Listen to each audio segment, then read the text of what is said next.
What is up, guys? Annie T here, Guild Forever, however you want to call me. We are going to now review Little Bastas episodes 22 and 23. I was going to do originally all 5 remaining episodes, but I have something to do tomorrow in the morning. But it's okay, because either tomorrow or the day after that, I will be reacting to the last 3 episodes of Little Busters. So one of those 2 days.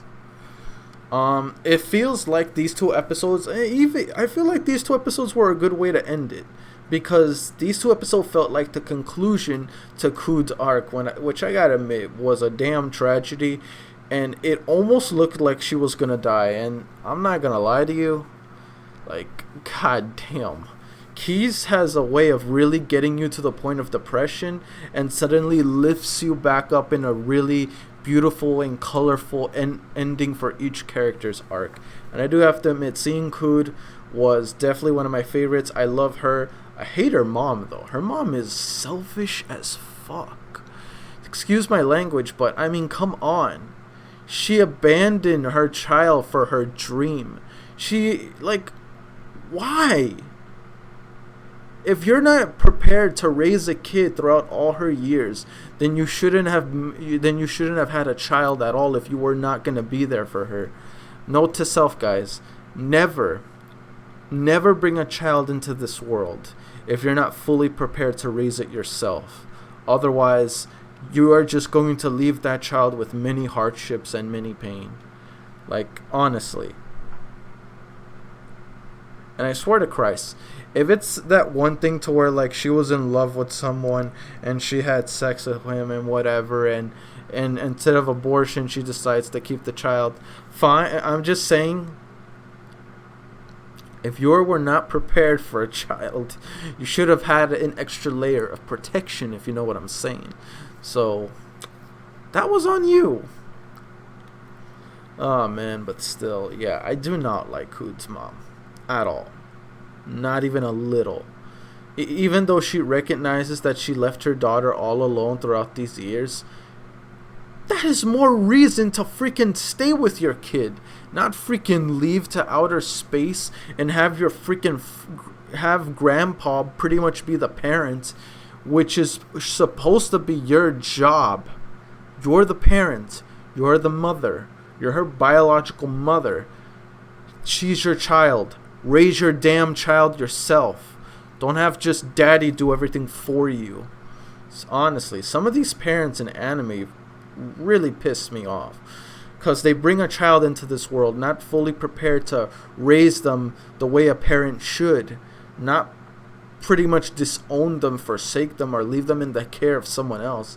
That's just... So you're willing to do the freaking...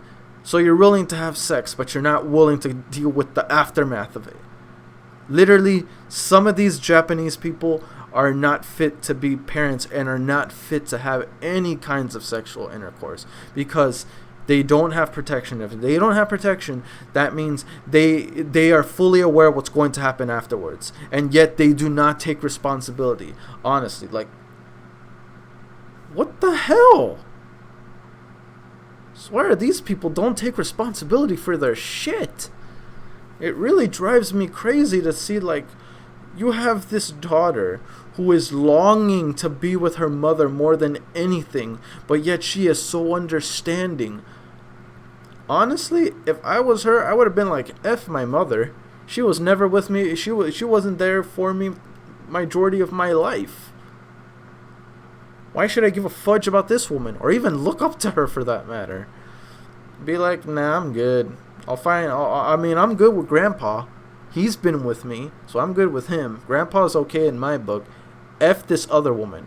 She is not my mother. She is nobody. She's just my I was born from her. She gave birth to me. That's it. That's all the connection there is. Nothing more than that. If you're going to be a parent, then act like one. Honestly, god damn.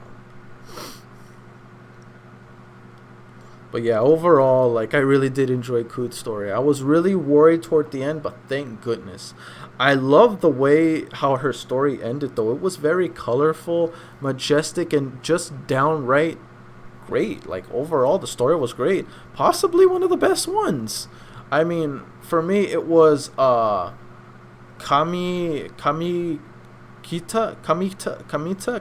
or something like that.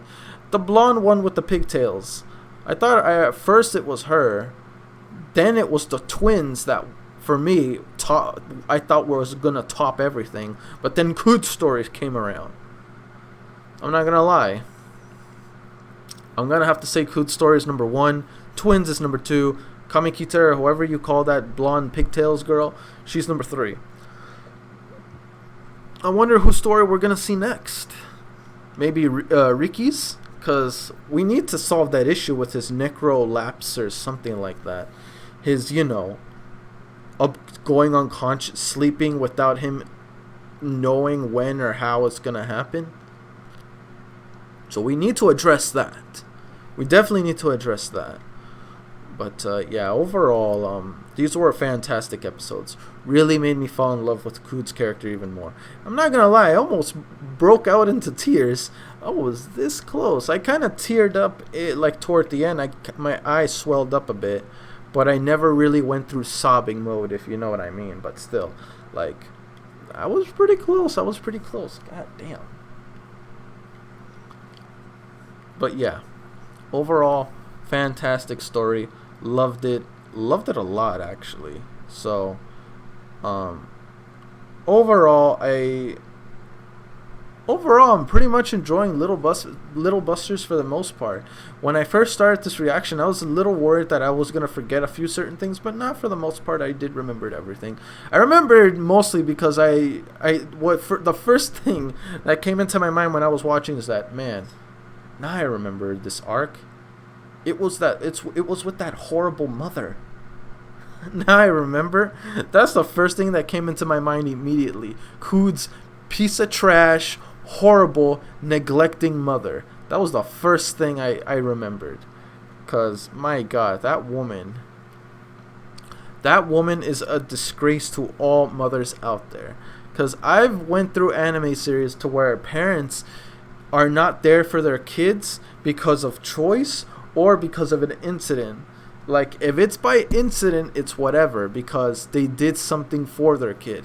For example, with Naruto's parents were never with him throughout his entire life. But it wasn't by choice.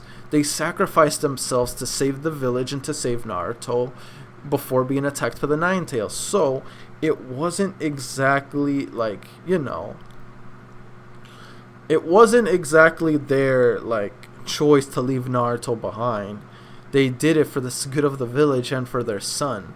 So yeah, there's a difference between not being there for their kid because they had no other choice versus not being there for their kid because they wanted to pursue other things, like KUD'S piece of garbage mother. So yeah, and there's been some pretty good parents out there in anime series for the most part. And I'm just saying, I'm looking at you, Akito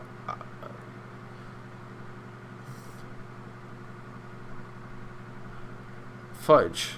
The Yuichi's aunt from the Conan series. Talk about her. She's a great mother. Look at her. She's just as young as everyone else, and she's there for not only her daughter but her nephew. Yeah, wait, no. Nephew? Yeah, I would say nephew. Yeah, nephew. So, where's your excuse, KUD'S mom, however you call her freaking complicated as F name? So, yeah. Once again, though, great story. Let's get into the questions, though.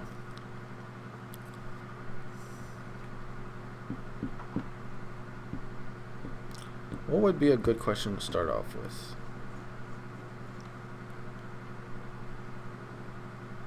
I guess as a whole, what did you thought of KUD'S character, and what did you wanted to see more out of her character? Those are both questions 1 and questions 2. So question 1, what's your thought on KUD'S character? Question 2, what did you wanted to see more in her character? Let me know in the comment section below, and let me know what you guys think. Alright then guys, don't forget to like, comment, sub if you haven't already. Really motivates me to put more content out there for you guys as my guildmates, and I'll see you guys all in future reactions. Peace. Where's the stop button in this song? Can you